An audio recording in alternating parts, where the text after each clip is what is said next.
देखिए क्या कर रहा है, if the equation x square minus का a x plus 1 equal to 0 has two distinct roots then, अच्छा इसके दो डिस्टिंक्ट रूट हैं तो ए का वैल्यू किसके लिए सैटिस्फाई करेगा, तो हम लोग लिख सकते हैं कि the given equation has two distinct roots, तो इसके दो डिस्टिंक्ट रूट्स हैं, तो हम लोग यहाँ पे लिख सकते हैं माइनस ए का स्क्वायर माइनस 4 इंटू में 1 इज ग्रेटर देन 0, तो यहाँ a square minus 4 is greater than 0, यानी कि a square is greater than 4। ठीक है, अब इसका मतलब समझिए,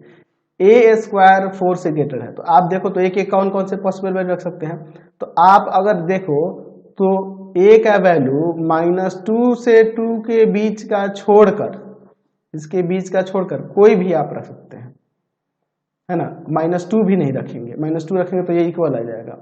ठीक है, ना तो -2 रखेंगे ना तो +2 रखेंगे, और उसके बीच का कोई भी वैल्यू आप नहीं रख सकते हैं। हाँ, उससे आप इधर निगेटिव में भी आप -2 से -3 -4 -7/2 ये सब कुछ भी रख सकते हैं, और पॉजिटिव में भी 2 से ग्रेटर कोई भी रख सकते हैं, बस इसके बीच का नहीं रख सकते हैं। ठीक है, यानी कि यहाँ कह सकते हैं यहाँ पर